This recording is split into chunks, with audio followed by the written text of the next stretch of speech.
Carta apostólica en forma de motu proprio del Santo Padre Francisco, Aperuit Illis, con la que se instituye el Domingo de la Palabra de Dios.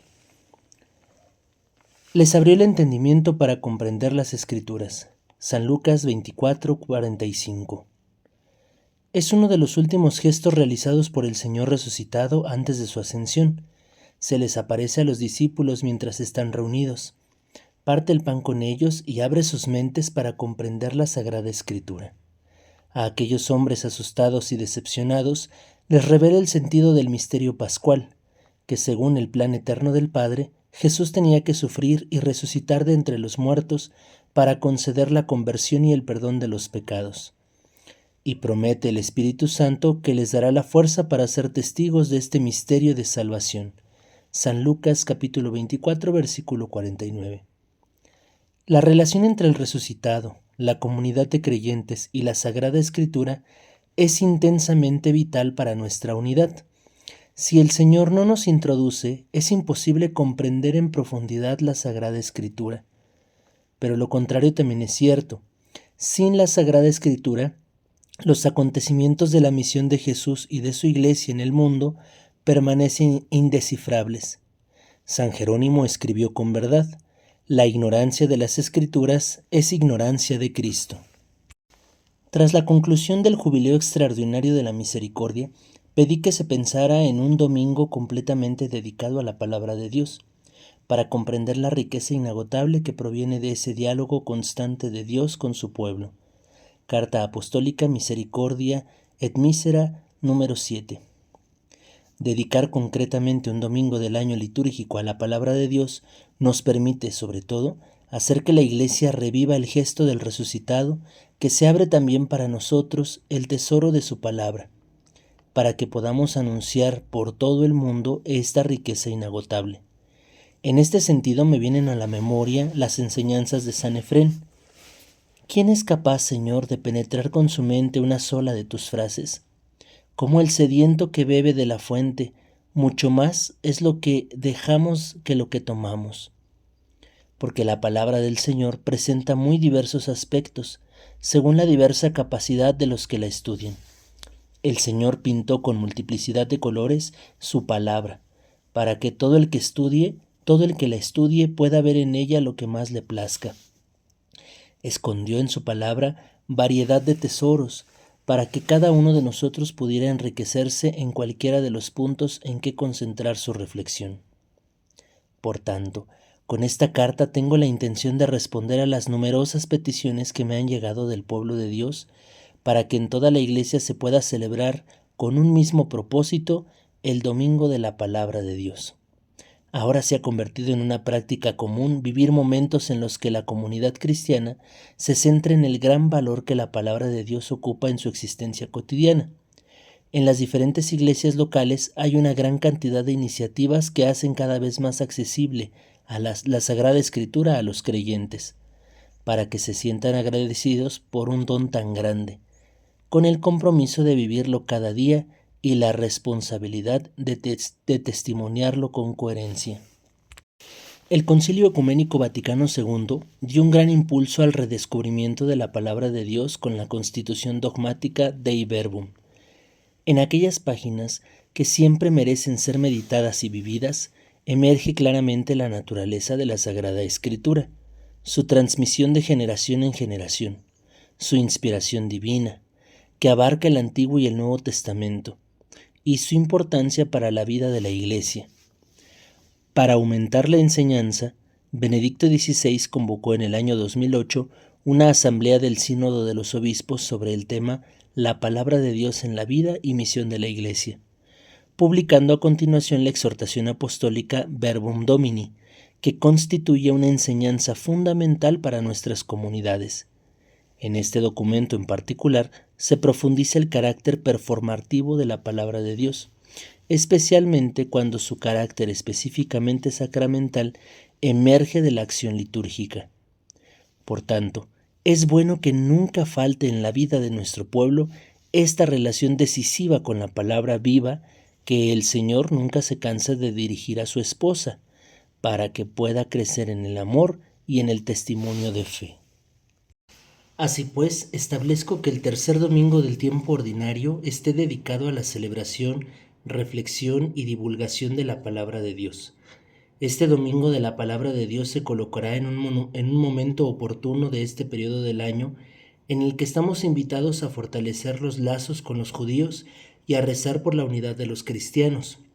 No se trata de una mera coincidencia temporal. Celebrar el domingo de la palabra de Dios expresa un valor ecuménico, porque la Sagrada Escritura indica a los que se ponen en actitud de escucha el camino a seguir para llegar a una auténtica y sólida unidad. Las comunidades encontrarán el modo de vivir este domingo como un día solemne. En cualquier caso, será importante que en la celebración eucarística se entronice el texto sagrado a fin de hacer evidente a la asamblea el valor normativo que tiene la palabra de Dios. En este domingo de manera especial será útil destacar su proclamación y adaptar la homilía para poner de relieve el servicio que se hace a la palabra del Señor. En este domingo los obispos podrán celebrar el rito del lectorado o confiar un ministerio similar para recordar la importancia de la proclamación de la palabra de Dios en la liturgia. En efecto, es fundamental que no falte ningún esfuerzo para que algunos fieles se preparen con una formación adecuada a ser verdaderos anunciadores de la palabra, como sucede de manera ya habitual para los acólitos o los ministros extraordinarios de la comunión. Asimismo, los párrocos podrán encontrar el modo de entregar la Biblia o uno de los libros a toda la asamblea, para resaltar la importancia de seguir en la vida diaria la lectura, la profundización y la oración con la Sagrada Escritura, con una particular consideración a la lección divina. El regreso del pueblo de Israel a su patria después del exilio en Babilonia estuvo marcado de manera significativa por la lectura del libro de la ley. La Biblia nos ofrece una descripción conmovedora de este momento en el libro de Nehemías. El pueblo estaba reunido en Jerusalén en la plaza de la Puerta del Agua, escuchando la ley. Aquel pueblo había sido dispersado con la deportación, pero ahora se encuentra reunido alrededor de la ley, aquel pueblo, alrededor de la Sagrada Escritura, como si fuera un solo hombre. Nehemías 8:1. Cuando se leía el libro sagrado, el pueblo escuchaba con atención. Nehemías 8:3. Sabiendo que podían encontrar en aquellas palabras el significado de los acontecimientos vividos. La reacción al anuncio de aquellas palabras fue la emoción y las lágrimas. Los levitas leyeron el libro de la ley de Dios con claridad y explicando su sentido, de modo que entendieran la lectura. Entonces el gobernador Nehemías, el sacerdote y el escriba Esdras, y los levitas que instruían al pueblo, dijeron a toda la asamblea: Este día será consagrado al Señor, vuestro Dios. No estéis tristes ni lloréis. Y es que todo el pueblo lloraba al escuchar las palabras de la ley. No os pongáis tristes, el gozo del Señor es vuestra fuerza. Nehemías 8 del 8 al 10. Estas palabras contienen una gran enseñanza. La Biblia no puede ser solo patrimonio de algunos y mucho menos una colección de libros para unos pocos privilegiados. Pertenece en primer lugar al pueblo convocado para escucharla y reconocerse en esa palabra. A menudo se dan tendencias que intentan monopolizar el texto sagrado, relegándolo a ciertos círculos o grupos escogidos. No puede ser así. La Biblia es el libro del pueblo del Señor, que al escucharlo pasa de la dispersión a la división y la división a la unidad. La palabra de Dios une a los creyentes y les convierte en un solo pueblo. En esta unidad generada con la escucha, los pastores son los primeros que tienen la gran responsabilidad de explicar y permitir que todos entiendan la Sagrada Escritura, puesto que es el libro del pueblo. Los que tienen la vocación de ser ministros de la palabra deben sentir con fuerza la necesidad de hacerla accesible a su comunidad. La homilía en particular tiene una función muy peculiar porque posee un carácter cuasi sacramental. Exhortación Apostólica Evangelii Gaudium 142.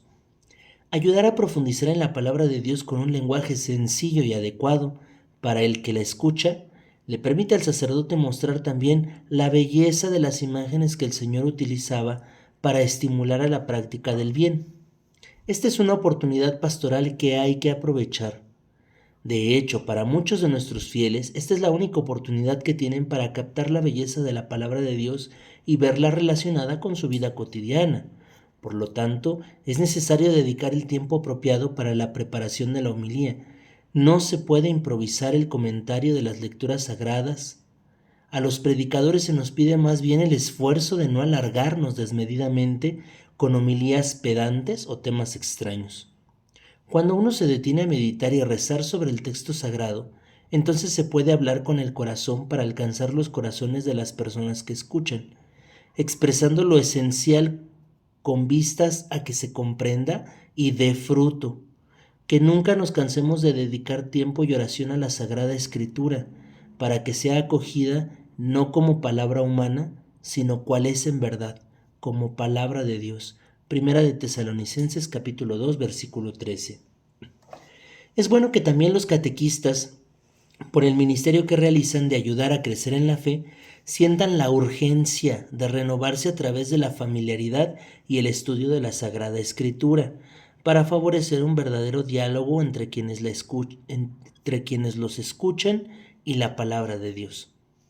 Antes de reunirse con los discípulos que estaban encerrados en su casa y de abrirles el entendimiento para comprender las Escrituras, el resucitado se aparece a dos de ellos en el camino que lleva de Jerusalén a Emaús. La narración del evangelista Lucas indica que es el mismo día de la resurrección, es decir, el domingo. Aquellos dos discípulos discuten sobre los últimos acontecimientos de la pasión y muerte de Jesús. Su camino está marcado por la tristeza y la desilusión a causa del trágico final de Jesús. Esperaban que él fuera el Mesías libertador y se encuentran ante el escándalo del crucificado. Con discreción, el mismo resucitado se acerca y camina con los discípulos, pero ellos no lo reconocen. A lo largo del camino, el Señor los interroga dándose cuenta de que no han comprendido el sentido de su pasión y su muerte. Los llama necios y torpes, y comenzando por Moisés y siguiendo por todos los profetas, les explicó lo que se refería a él en todas las Escrituras. Cristo es el primer exégeta. No solo las Escrituras antiguas anticiparon lo que él iba a realizar, sino que él mismo quiso ser fiel a esa palabra para evidenciar la única historia de salvación que alcanza su plenitud en Cristo.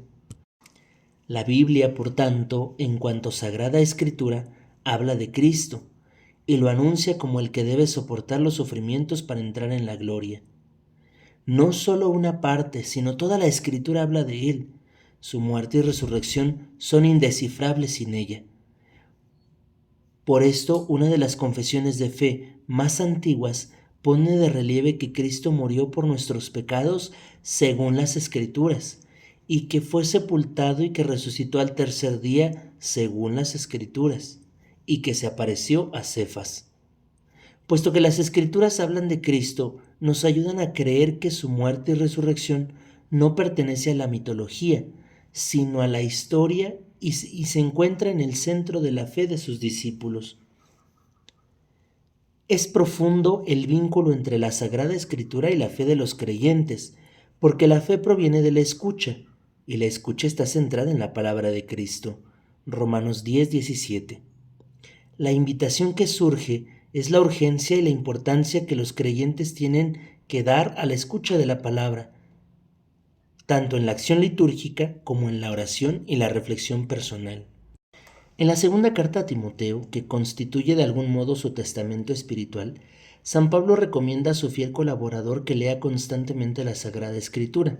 El apóstol está convencido de que toda escritura es inspirada por Dios y es también útil para enseñar, para arguir, para corregir, para educar. Primera de Timoteo, capítulo 3, versículo 16. Esta recomendación de Pablo a Timoteo constituye una base sobre la que la Constitución Conciliar Dei Verbum trata el gran tema de la inspiración de la Sagrada Escritura, un fundamento del que emergen en particular la finalidad salvífica, la dimensión espiritual y el principio de la encarnación de la Sagrada Escritura.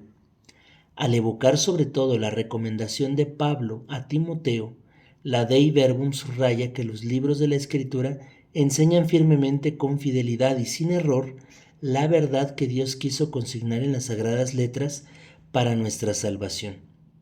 Puesto que las mismas instruyen en vista a la salvación por la fe en Cristo, las verdades contenidas en ellas sirven para nuestra salvación. La Biblia no es una colección de libros de historia ni de crónicas, sino que está totalmente dirigida a la salvación integral de la persona. El innegable fundamento histórico de los libros contenidos en el texto sagrado no deben hacernos olvidar esta finalidad primordial, nuestra salvación. Todo está dirigido a esta finalidad inscrita en la naturaleza misma de la Biblia, que está compuesta como historia de salvación en la que Dios habla y actúa para ir al encuentro de todos los hombres y salvarnos del mal y de la muerte. Para alcanzar esta finalidad salvífica, la Sagrada Escritura, bajo la acción del Espíritu Santo, transforma en palabra de Dios la palabra de los hombres escrita de manera humana. El papel del Espíritu Santo en la Sagrada Escritura es fundamental. Sin su acción, el riesgo de permanecer encerrados en el mero texto escrito está siempre presente, facilitando una interpretación fundamentalista de la que es necesario alejarse para no traicionar el carácter inspirado, dinámico y espiritual que el texto sagrado posee. Como recuerda el apóstol, la letra mata, mientras que el Espíritu da vida. 2 Corintios 3:6. El Espíritu Santo, por tanto, transforma la Sagrada Escritura en palabra viva de Dios, vivida y transmitida en la fe de su pueblo santo. La acción del Espíritu Santo no se refiere solo a la formación de la Sagrada Escritura, sino que actúa también en aquellos que se ponen a la escucha de la palabra de Dios. Es importante la afirmación de los padres conciliares según la cual la Sagrada Escritura se ha de leer e interpretar con el mismo espíritu con que fue escrita. Con Jesucristo la revelación de Dios alcanza su culminación y su plenitud. Aún así, el Espíritu Santo continúa su acción. De hecho, sería reductivo limitar la acción del Espíritu Santo solo a la naturaleza divinamente inspirada de la Sagrada Escritura y a sus distintos autores. Por tanto, es necesario tener fe en la acción del Espíritu Santo, que sigue realizando una peculiar forma de inspiración cuando la Iglesia enseña la Sagrada Escritura, cuando el magisterio la interpreta auténticamente y cuando cada creyente hace de ella su propia norma espiritual. En este sentido podemos comprender las palabras de Jesús cuando a los discípulos que le confirman haber entendido el significado de sus parábolas les dice: pues bien, un escriba que se ha hecho discípulo del reino de los cielos es como un padre de familia que va sacando de su tesoro lo nuevo y lo antiguo. Mateo 13:52. La Dei Verbum afirma además que la palabra de Dios expresada en lenguas humanas se hace semejante al lenguaje humano como la palabra del Eterno Padre, asumiendo nuestra débil condición humana, se hizo semejante a nosotros. Es como decir que la encarnación del Verbo de Dios da forma y sentido a la relación entre la palabra de Dios y el lenguaje humano, con sus condiciones históricas y culturales. En ese acontecimiento toma forma la tradición, que también es palabra de Dios. A menudo se corre el riesgo de separar la Sagrada Escritura de la tradición, sin comprender que juntas forman la única fuente de la revelación. El carácter escrito de la primera no le quita nada a su ser plenamente palabra viva, así como la tradición viva de la Iglesia, que la transmite constantemente de generación en generación a lo largo de los siglos, tiene el libro sagrado como regla suprema de fe. Por otra parte, antes de convertirse en texto escrito, la palabra de Dios se transmitió oralmente y se mantuvo viva por la fe de un pueblo que la reconocía como su historia y su principio de identidad en medio de muchos otros pueblos. Por consiguiente, la fe bíblica se basa en la palabra viva, no en un libro. Cuando la Sagrada Escritura se lee con el mismo espíritu que fue escrita, permanece siempre nueva. El Antiguo Testamento no es nunca viejo en cuanto que es parte del Nuevo, porque todo es transformado por el único espíritu que lo inspira. Todo el texto sagrado tiene una función profética. No se refiere al futuro, sino al presente de aquellos que se nutren de esa palabra. Jesús mismo lo afirma claramente al comienzo de su ministerio. Hoy se ha cumplido esta escritura que acabáis de oír. Lucas 4:21. Quien se alimenta de la palabra de Dios todos los días se convierte, como Jesús, en contemporáneo de las personas que encuentra. No tiene tentación de caer en nostalgias estériles por el pasado, ni en utopías desencarnadas hacia el futuro. La Sagrada Escritura realiza su acción profética sobre todo en quien la escucha. Causa dulzura y amargura. Vienen a la mente las palabras del profeta Ezequiel cuando, invitado por el Señor a comerse el libro, manifiesta: me supo en la boca dulce como la miel. Ezequiel 3:3. También el evangelista Juan en la isla de Patmos evoca la misma experiencia de Ezequiel de comer el libro, pero agrega algo más específico. En mi boca sabía dulce como la miel, pero cuando lo comí, mi vientre se llenó de amargor. Apocalipsis 10:10. La dulzura de la palabra de Dios nos impulsa a compartirla con quienes encontramos en nuestra vida para manifestar la certeza de la esperanza que contiene. Por su parte, la amargura se percibe frecuentemente cuando comprobamos cuán difícil es para nosotros vivirla de manera coherente, o cuando experimentamos su rechazo porque no se considera válida para dar sentido a la vida. Por tanto, es necesario no acostumbrarse nunca a la palabra de Dios, sino nutrirse de ella para descubrir y vivir en profundidad nuestra relación con Dios y con nuestros hermanos. Otra interpelación que procede de la Sagrada Escritura se refiere a la caridad. La palabra de Dios nos señala constantemente el amor misericordioso del Padre que pide a sus hijos que vivan en la caridad. La vida de Jesús es la expresión plena y perfecta de este amor divino que no se queda con nada para sí mismo, sino que se ofrece a todos incondicionalmente. En la parábola del pobre Lázaro encontramos una indicación valiosa. Cuando Lázaro y el rico mueren, este último, al ver al pobre en el seno de Abraham, pide ser enviado a sus hermanos para aconsejarles que vivan el amor al prójimo, para evitar que ellos también sufran sus propios tormentos. La respuesta de Abraham es aguda. Tienen a Moisés y a los profetas, que los escuchen. Lucas 16:29. Escuchar la Sagrada Escritura para practicar la misericordia es un gran desafío para nuestras vidas. La palabra de Dios es capaz de abrir nuestros ojos para permitirnos salir del individualismo que conduce a la asfixia y a la esterilidad, y a la vez que se nos manifiesta el camino del compartir y de la solidaridad. Uno de los episodios más significativos de la relación entre Jesús y los discípulos es el relato de la Transfiguración. Jesús sube a la montaña para rezar con Pedro, Santiago y Juan. Los evangelistas recuerdan que, mientras el rostro y la ropa de Jesús resplandecían, dos hombres conversaban con él, Moisés y Elías, que encarnan la ley y los profetas, es decir, la Sagrada Escritura. La reacción de Pedro ante esta visión está llena de un asombro gozoso. Maestro, qué bueno es que estemos aquí. Hacemos 3 tiendas, una para ti, otra para Moisés y otra para Elías. Lucas 9:33. En aquel momento una nube los cubrió con su sombra y los discípulos se llenaron de temor. La Transfiguración hace referencia a la fiesta de las tiendas, cuando Esdras y Nehemías leían el texto sagrado al pueblo, después de su regreso del exilio. Al mismo tiempo, anticipa la gloria de Jesús en preparación para el escándalo de la pasión, gloria divina que es aludida por la nube que envuelve a los discípulos, símbolo de la presencia del Señor. Esta transfiguración es similar a la de la Sagrada Escritura, que se trasciende a sí misma cuando alimenta la vida de los creyentes. Como recuerda la Verbum Domini, para restablecer la articulación entre los diferentes sentidos escriturísticos, es decisivo comprender el paso de la letra al espíritu. No se trata de un paso automático y espontáneo. Se necesita más bien trascender la letra. En el camino de escucha de la palabra de Dios nos acompaña la Madre del Señor.